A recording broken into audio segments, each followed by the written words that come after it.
So, okay, I've said a lot more about this in my newsletter. Because I set up this Centre for Bremain Studies and Action, CBSA, we produce a newsletter. I've got a website. You can look at what's online. You can click on it, and I will send you the newsletter, which is for colleagues. I've written a lot of research. Everything I'm saying today is backed up by huge amounts of research, which is available publicly. I'm one of those old-fashioned academics that believes in, I study and study and study, and I make that then available to people, to the public. You know, you don't have to I'm not one of those unavailable academics that you have to have at least, 20 degrees before I'll even talk to you. Just email me. Anything I know is there because I regard it as my public duty. And one of the things I really like about the Corbyn manifesto is he says he wants to re-invoke that spirit among British academia. We've been privatised and hounded out of our jobs, and academia has been sold off in chunks by the Tories. He's saying no, to be an academic is a social service. That's why I really support his National Education Service idea. And I would really like it if the Lib Dems and everyone else got into that and backed it. So you'll read all the details are in my newsletter. I talk there about things like the Paris Peace Forum and the work of intellectuals here in France, where intellectuals are taken more seriously. And it's a pleasure to see what they're doing at the Paris Peace Forum, which I had a hand, I think, in setting up and suggesting to the French government. And you'll also get the full manifesto in the newsletter again. I've also been following in this last week the very exciting developments with the Trump impeachment process. I've mentioned Dr. Fiona Hill, other testimony I've watched with forensic attention, and I think it's now become absolutely apparent that Trump has been guilty of collusion and at the very least some kind of attempted bullying and blackmail of Ukraine in order to diss his own rival, Senator Biden, who may well be his opponent at the forthcoming presidential elections. Now that is illegal under the US Constitution, and the Democrats and moderate Republicans are right to bring this impeachment forward. We've seen that the testimony of Dr. Fiona Hill points to the rot might even go further back than that, and it might actually be collusion at a deeper level, at a level of deep state interference, going back right to the fact, as Fiona says, of Russian interference in President Trump's election in the beginning. And there are people out there saying, Trump was placed with Russian help and support in order to further their geopolitical interests.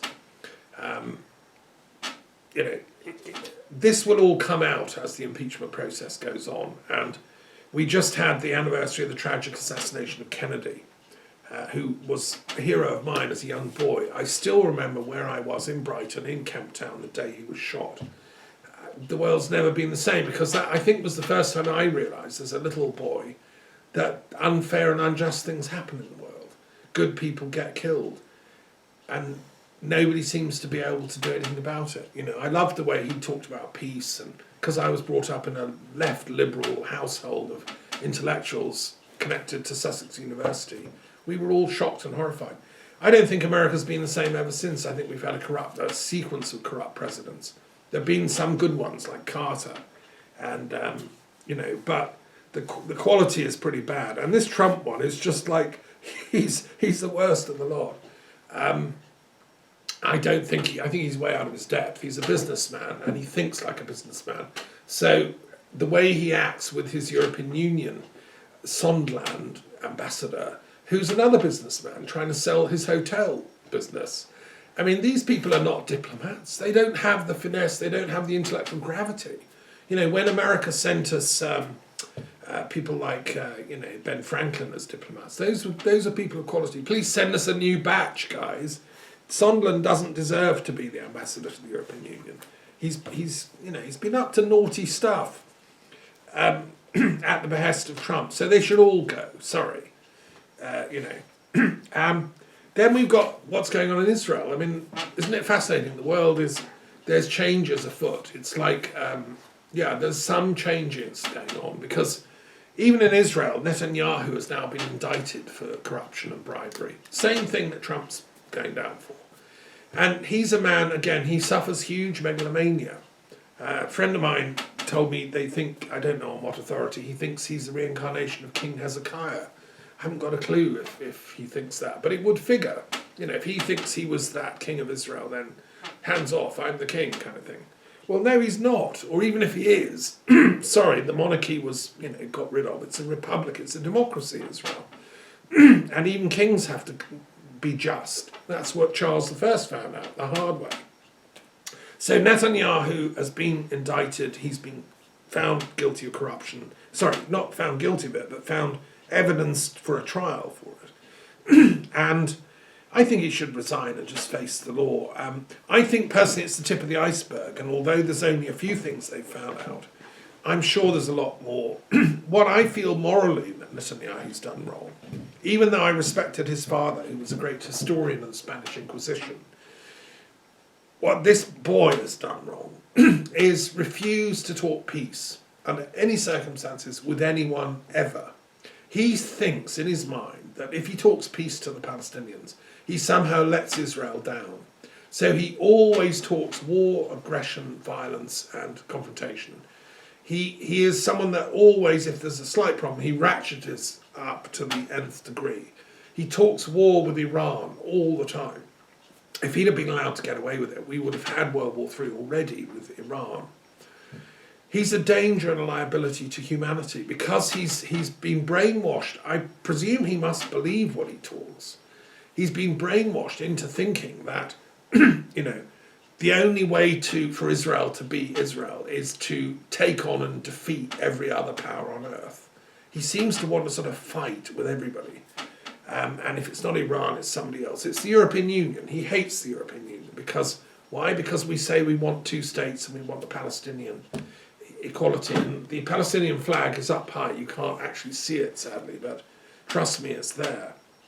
And that's one of the reasons I support the Labour manifesto. They're saying, yes, a two-state solution. They will recognise the Palestinian state. It's long overdue to get these people talking to each other and solving their problems diplomatically, because the conditions of life in Gaza and in the West Bank are not acceptable. But Netanyahu doesn't care, no morality at all, because he's got his rich cronies in America, the oligarchs. They'll continue to fund Israel with all the weapons it needs to continue its military occupation of the West Bank. And it's a superpower militarily. It has nuclear weapons, for God's sake. But what Corbyn is right to point out in the manifesto is that there's no purely military solution. You cannot bring peace through military action. That's why, as a peace scholar, I've always said to my war studies colleagues, like Professor Lawrence Friedman, that to study peace has an autonomy and an integrity in and of itself, which is actually prior to and ultimately more important than studying war. One day humanity will grow out of war, but we will still go on studying the fine points of peace, because there's degrees and levels of peace. Yeah, and once we put war behind us, we can then work on the peace. So, but poor old Netanyahu, he needs to go back to school and study morality. So I hope he goes to prison, and I hope he spends his 5 or 10 years in prison reading philosophy. He can listen to some of my talks. I mean, because within the Jewish tradition, which I've studied in huge detail and love, and know many scholars and rabbis in it, there's no sanction for what he's been doing, which is to refuse to talk peace. That is the fundamental point of the entire prophetic and intellectual lineage of Judaism, and he has to live up to that. And if he doesn't, then I'm afraid history catches up with him. And that's what's happening with Trump, it's what's happening with Netanyahu, and it's what is happening to the Tories. Gradually, Boris Johnson and Dominic Cummings and their little coterie in the bunker that still think they can carry out their Brexit coup. We, the British people, we have to stand up for and deliver justice. It's not just going to come out of the sky like some UFO landing and saying, it's the Messiah, everything's fine. No, it's we, the people, have to stand up and liberate ourselves from ignorance, collectively. That's why I love all these kind of starseed people saying it's all going to be, you know, divinely ordained and everything will end happily. Well, only if we work for that. Only if we get together as friends, as colleagues across the nations and demand truth, which is the first thing we should demand. You see, Sat Yuga is going to be one with truth, not with lies. Lies are what cause evil. And in my work with the World Intellectual Forum, going to India several times, I'm going back in December, I'm the coordinator for Europe for the World Intellectual Forum, we founded a little initiative called the World Messiahship, Avatar and Seishant Council, WMASC. It's a great acronym. And this is a network of people that are working at that level of redemptive intellectual and spiritual work. The Seishant is the Persian idea. It's the source of the idea of the Messiah. Not many people that go on about Christ being the Messiah realise that actually it was a Persian idea. The Seishant is the one that comes and leads humanity in a victory against against Angra, who is the devil or the forces of evil. And we could call that arrogance, ignorance, hubris. It's not necessarily a sort of being with forked, tail and horns. It's a state of being which we can all get into, as Megan Watterson says in her brilliant commentary on the work of Mary Magdalene. And I've set up a Mary Magdalene studies. You know, the demons that Mary had to be set free from are states of being in which her own interior soul had fallen, like fear, doubt, anger, lust, hatred. These are the things we all suffer from. These are the inner demons. And Christ showed her a way through Gnostic redemption and knowledge, gnosis, how to combat them and get out of them. And that really is what we have to do as a planet, that journey Mary Magdalene took. And Megan, bless you for writing your wonderful book, which has just come out. She talks about it in relation to the commentary on the Mary Magdalene Gospel, which I've also done a commentary on. And that's how we conquer the Angra demonic forces. And we do this together. So that's what WMASC is for. And that's why things like the European Union, they're part of that project of togetherness, of love. And that's why the UK, for 300 years, has more or less kept the peace. It was a great thing. Let it not break up in rancour and ire. Let Scotland have its independence and go, if it wishes, in love, and still they're our best friends. So I'm off to India, as I say, to this World Conference, World Intellectual Forum, and the International Conference on Peace and Nonviolent Action. So it's hosted by my Jain colleagues, who are my best friends in India, as well as all the others, who were founded by Mahavira, who said that the true victory, the true Jaina, is the victory over your own tendency to violence, of thought, word and deed. We all want to kill, destroy, hurt, because we're hurting inside.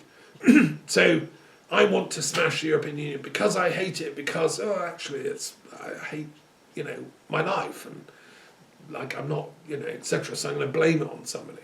Well, if we untangle all the hatred of the world, it's like the barbed wire that was there in World War I on the fields of the Somme. We need to take up, bit by bit, all the barbed wire that we've laid down for each other in the negative karmic seeds. The Jains are very good on karma. If you live a life of purity and non-violence, gradually you can get purified. And only then can you reach enlightenment. Now, I've written a book about enlightenments, plural. This is the only book, I think, on the market that I know, which compares enlightenment in Jainism, Buddhism, Hinduism, Druidry, all the different esoteric systems, Christianity. Enlightenment isn't just a one-off thing, and it's not something that you get and then you got it for life, like kind of insurance policy. I think, from studying the literature, including Chinese enlightenment and stuff, it's a gradual, it's like seeing a light from afar when you're a ship out at sea.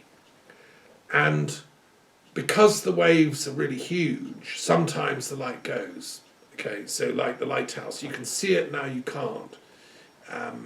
I spent some time up in Orkney, and there's some great lighthouses on the channels between the different islands, and when the wind is blowing, the waves are huge. Sometimes you see them, sometimes you don't. And they're a homing beacon. So I think, there's one light, but depending on which ship you're on, you see it slightly differently. You're on the Hindu ship, the Buddhist ship, the Christian ship, the Catholic ship, the Protestant ship. It's all the same light that's beckoning you to home. And I think that that's, so it's called Towards a Comparative Analysis of the Philosophies of Enlightenment in Eastern and Western Thought. And there's a whole section on the Jains, who influenced academic skeptic philosophy in the West. Cicero, Pyrrho Velis, they all came from the Jains. This idea of suspension of judgment, epoche, which I advocate to all my students. You know, you can't be a proper scholar unless you learn that basic first thing. Suspend judgment, look at the evidence, right? Epoche, well, that's the Jain idea. That's the first step on the path to enlightenment. So on this whole politics, Brexit, suspend judgment, hear what I say, research it, go off and do your work. You know, did von Moltke really say that? Was he really a theosophist? Did the British really organise to get Savanoff off the train in St. Petersburg? Blimey.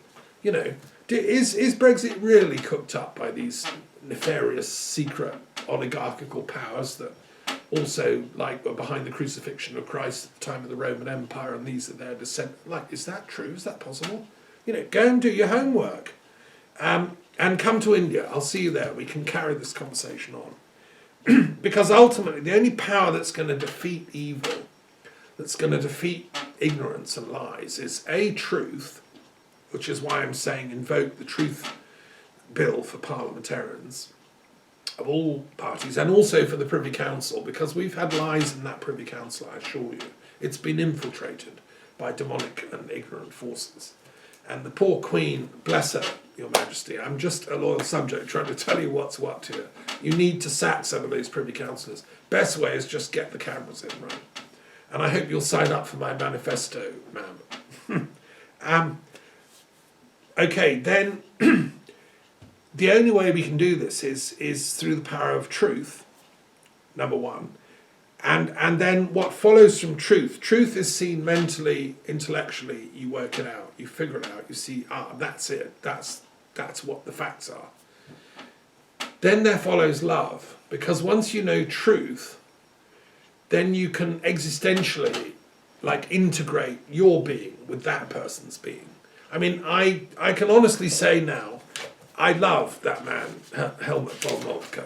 I didn't know before that he was that deep and that amazing, but if he's going to bother to send a message about truth down from the afterlife, my being can resonate with his. That's called love. It follows from my intellectual knowledge of his being, right? And therefore I'm utterly ashamed that my culture, Britain, ever fought that fake war. And I still, you know, if the Labour Party wants an inquiry into the Amritsar massacre, then I would say let's have a bremain inquiry into the origins of World War I. And if it turns out Britain deceived Europe into fighting that war to destroy Germany, let those people who were responsible pay the consequences, you know. And that's you heard it here first, folks. Right, so because only ultimately love will triumph over this. And this whole, you see, to me, the Brexit madness is an attempt by the ruling British elites to avoid the karmic consequences of the ignorance of their actions. In Ireland, with its occupation and oppression for many centuries. In Wales, where they've also oppressed without, you know, most people realising. But Edward I apparently stole all the secret books of Wales. He took the crown of the kings of Gwynedd and had them destroyed, you know.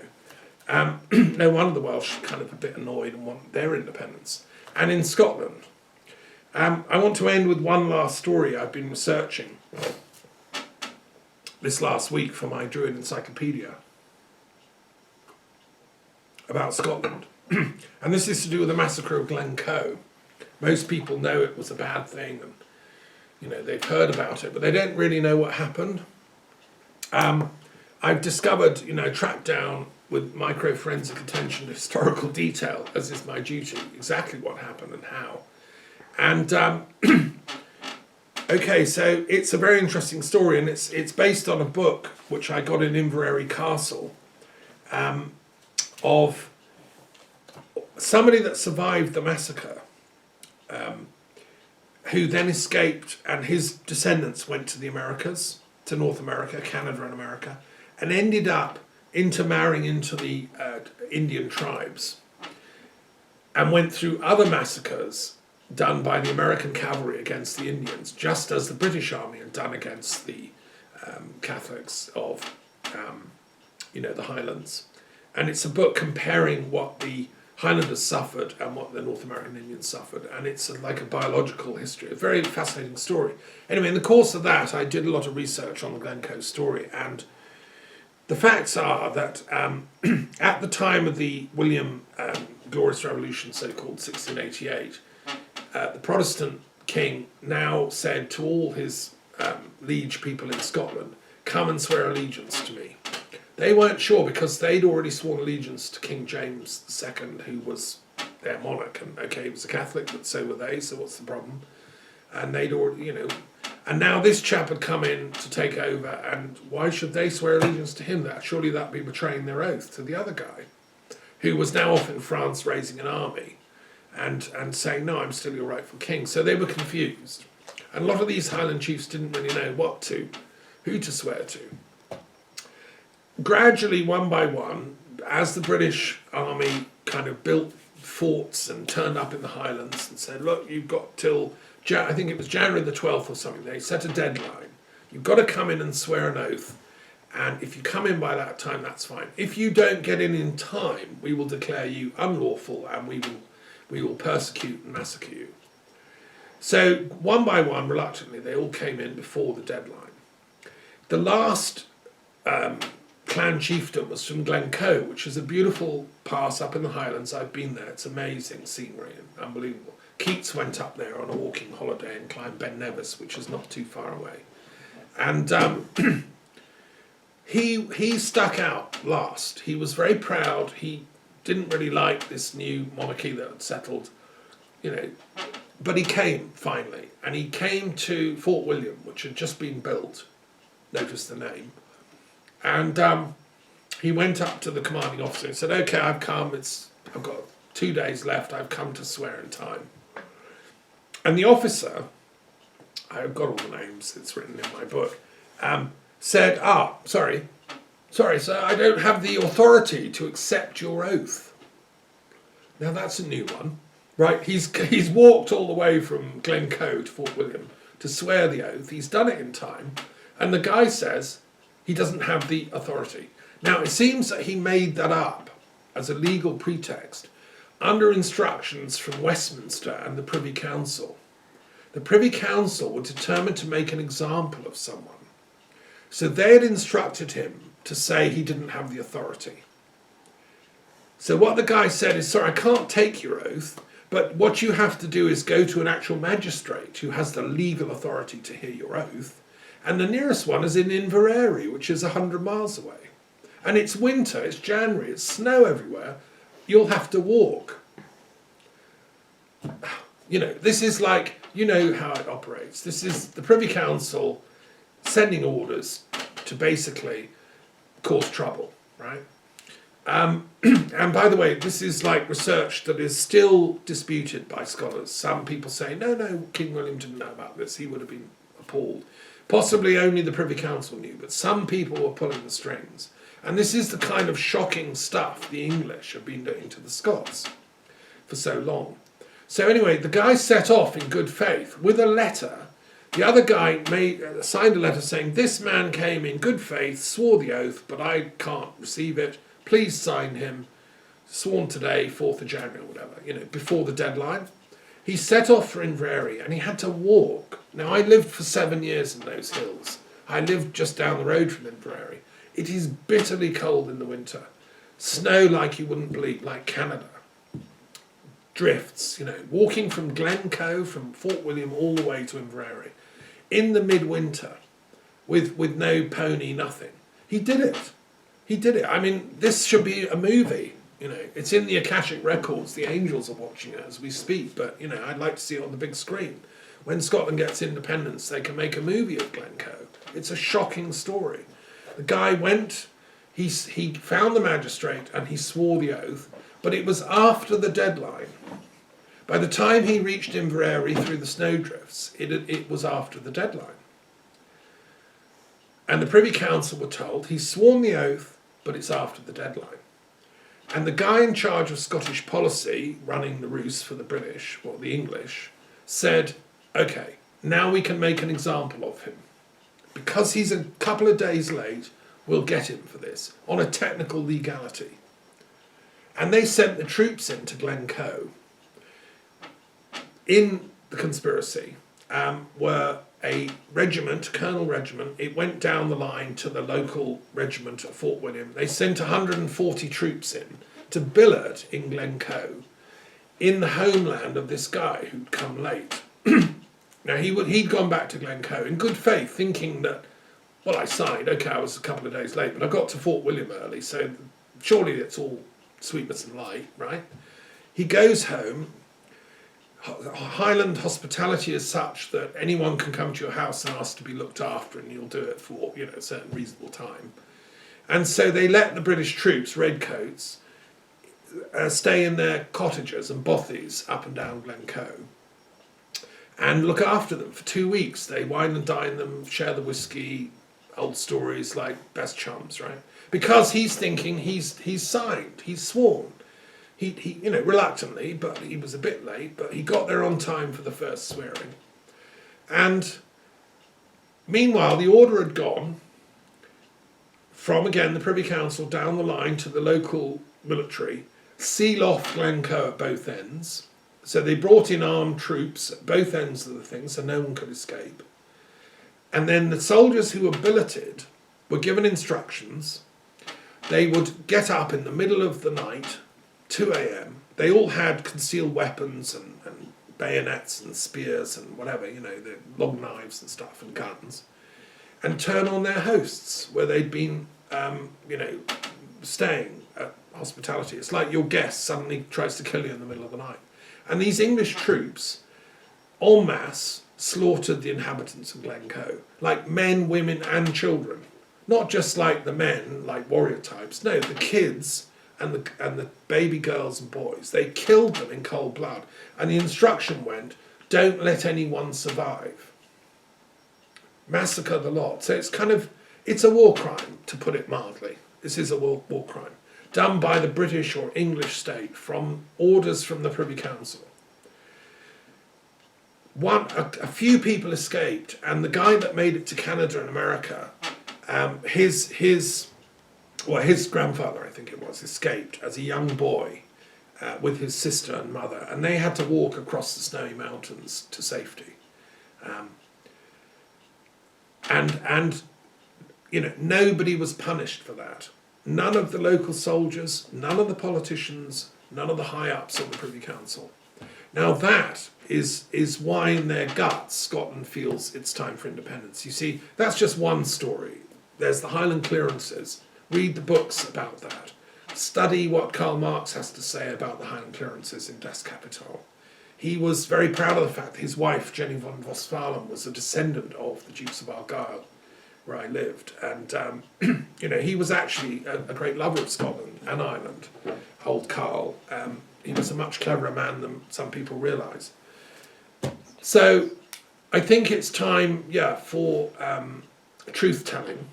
And history has that way of evolving in the direction of truth. No amount of lies from the Cummings, Johnson cabal can cover this up. So what about strategy? Okay, the fruit of what I'm saying is we need to think very carefully and skillfully and wisely now. Whatever tribe you're in, and I'm addressing this to all my tribes, as the peace druid of Britain, I'm saying you might be in the Welsh tribe, the Irish tribe, the Scottish tribe. You might be in the Labour tribe or the Liberal Democrat tribe or whatever. You might be in the Jewish tribe in Britain or the Islamic tribe or the Christian tribe. They're all like subgroups, right? It's in all our interests to come together because all of those tribes deep down, have this love of truth and justice. That's the only thing worth voting for. And in this context, it is to stop this Brexit nightmare that has been foisted on us by these dark powers. And, right reason, as John Toland says, requires of us to do our duty in a democracy and vote for truth and light as much as we can. Because you know, as Paul said, we all see the light through shimmering screens, like the lighthouse off Orkney, but it is there. If we do that, if we vote strategically and we vote where the Lib Dems are going to defeat the Tory, we vote for them. Where the Labour are going to do that, we vote for them. Where the Green in Brighton is going to do that, and Stroud, I think Stroud hopefully will get a Green MP. Wouldn't that be amazing? I used to live in Stroud. And so on. In SNP territory in Scotland, vote for SNP when they have the best chance of defeating a Tory. Don't water down the vote. Don't split it. I wish that Labour, Lib Dem, Green, Plaid, SNP would all come together and form a general alliance. I wish they would listen to my talks, read my manifesto. I've sent it to them all. I've sent it to some of their intellectuals. As I say, there are things that are good about all their manifestos. The Tory and Brexit Party, just don't vote for them. Don't entertain the possibility, because they have destroyed all the possible rule books of integrity and morality in politics. And, you know, unless you're one of that, well, even if you're one of the 5% and very wealthy, I would still call you to mind that morality does matter. You will be called to account in the higher cosmic scheme of things, you know. And this election, therefore, is probably the most important we've faced as a country. Please vote for truth, love and light, because only love ultimately would bring us together again as a nation. You see, my own slight difference from Corbyn. Corbyn says he wants to be neutral on Brexit and Bremain, and he's going to hope that he's going to get a majority who will vote Labour, and he will become Prime Minister with a majority government. Now, all the polls, John Curtis and all the others, say that can't happen. From where he is, I don't think. The fact also that he's hardly any seats in Scotland, and he's probably going to lose even more. The Labour Party in Scotland is not trusted ever since Tony Blair and the Iraq War. What happened during Tony Blair and the Iraq War was basically the Labour Party proved that it can be bought. The Labour Party was corrupted during that Iraq War, and Tony Blair was bought by the international oligarchs I'm talking about. You know, we all thought he was a reasonably decent chap when he became Prime Minister. And look how easily he was bought. And then he was hijacked to fight a war. So the Labour Party is corruptible. That's what the SNP voters realise. You know, you cannot trust the Labour Party. And even though Corbyn looks like a man of great integrity, you know, yeah, now, but, you know, it's the party that can be bought, and that we know that now. So, yes, in Scotland they're going to lose seats even. I think the Lib Dems are going to not do very well in Scotland because they're not really trusted. I think the SNP are going to do very well. Now, what it means is that Labour cannot reach an overall majority. And therefore I think a bit of humility, which is the opposite of hubris, is needed by Corbyn and by Joe Swinson. They have to say to each other in a private meeting, you know, look, we can't do this alone. Actually, we Labour, we Lib Dems, we Greens, we SNP, we all have to come together on this one, because these mad Tories, they're so powerful, they're so rich, they're so off the scale of immorality. We have to realise what we're up against. You see, I'm a bit like you know, the guy in the ranger in The Lord of the Rings who tries to warn the Shire. You know, they are coming. You know, they are coming from Mordor, the ring wraiths. I mean, this little hobbits, you have to come together. This is not something you can fight individually. You know, we need everybody, the Bagginses,